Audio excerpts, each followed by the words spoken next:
If I gave you access to the federal government's portfolio for the next 3 years, do you think you make better business decisions? Because that's actually and exactly what's happening right now. Let me explain. Most businesses are wasting time chasing contracts that everybody else is chasing, while a small group is quietly positioning themselves where billions of dollars are already headed. And here's the crazy part. The government is telling us exactly where the money is going. Not secretly, not behind closed doors, through budgets, through spending priorities, through contract awards, through agency investments. The question is, are you paying attention? Because in 2026, the money is moving into a handful of industries, and companies that understand this shift today could be positioning themselves for opportunities tomorrow. So in this video, I'm going to show you exactly where federal government contract money is moving and why following the money may be the smartest government contracting strategy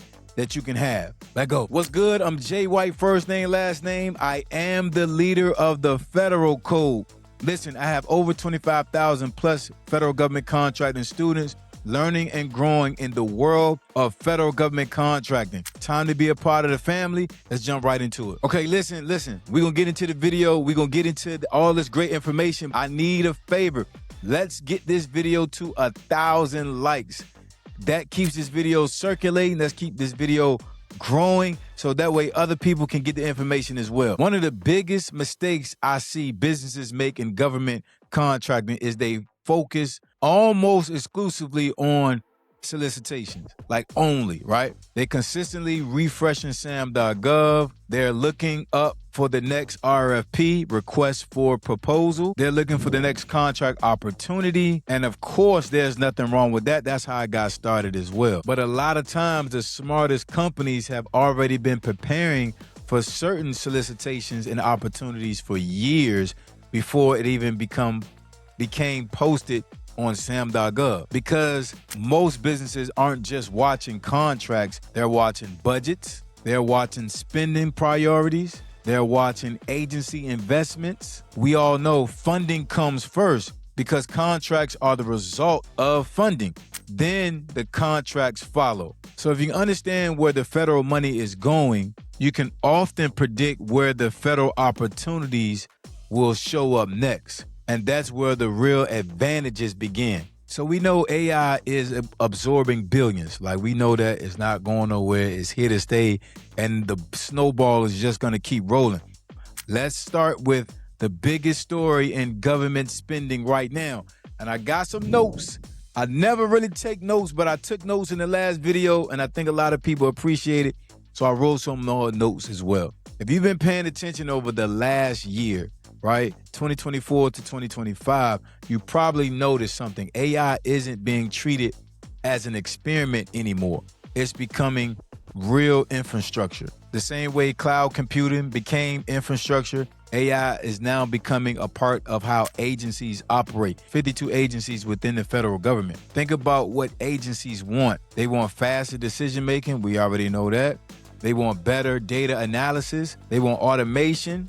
They want efficiency. They want predictive capabilities. AI checks each and every one of those boxes, which means agencies are investing heavily in AI-enabled systems, automation platforms, data analytics, predictive modeling, machine learning applications, intelligent workflows. Now, here's where people miss the opportunity. They think they need to build the next open AI model. That's not true.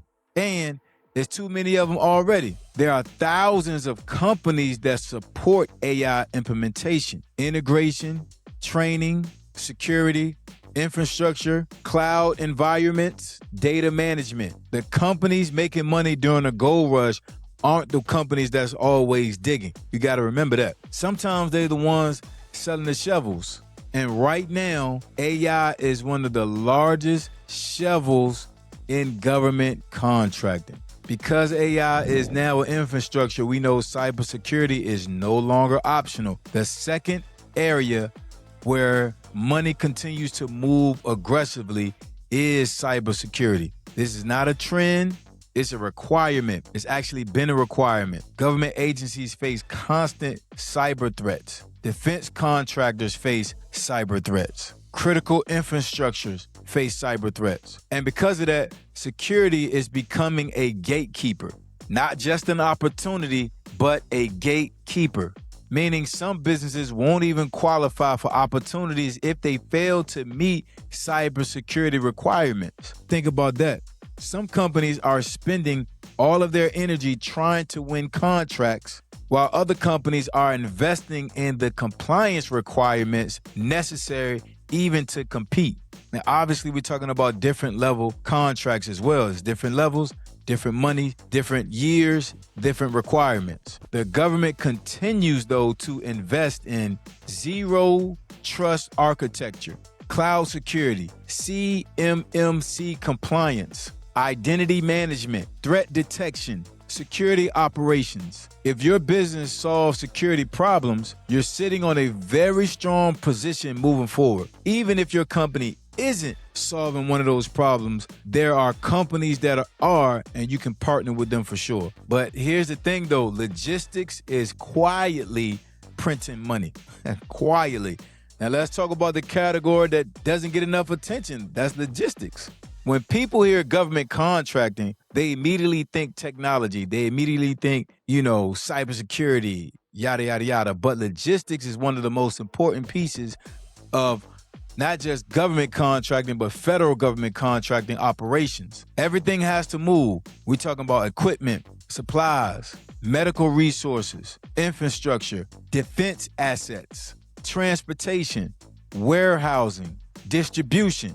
And when global events create uncertainty, which happens often, logistics becomes even more valuable. The government isn't just buying products. They're buying reliability, they're buying speed, they're buying operational readiness. That's why companies connected to logistics continue seeing opportunities emerge across multiple agencies. The businesses that understand supply chains understand where future opportunities are likely to appear. What does this actually mean, though, for small businesses like yours and mine? Now, here's the part where I want every small business owner to hear and to take notes on. You don't need to be a billion-dollar defense contractor. You don't need to have hundreds of employees. You don't need massive infrastructure. You don't even need to have the actual infrastructure. You just need the alignment. That's what you need. Alignment with federal priorities. Because if federal spending is moving towards AI, cybersecurity, logistics, digital modernization, then your business should at least understand how to connect those priorities, being in the middle. The businesses that win over the next few years won't necessarily be the biggest. They'll be the ones paying attention, the ones positioning early, the ones following the money. Here's what I learned after being in federal government contracting since 2008 over all these years. Money leaves clues, success leaves clues, and right now, the government is leaving clues everywhere. Through budgets, through investments, through contract awards, through modernization efforts. The question isn't whether opportunities are coming. That's never the question. The question is, will you recognize them before everybody else does? So if you've gotten value from this video, subscribe to the Federal Code channel and comment below, follow the money. I'll holla.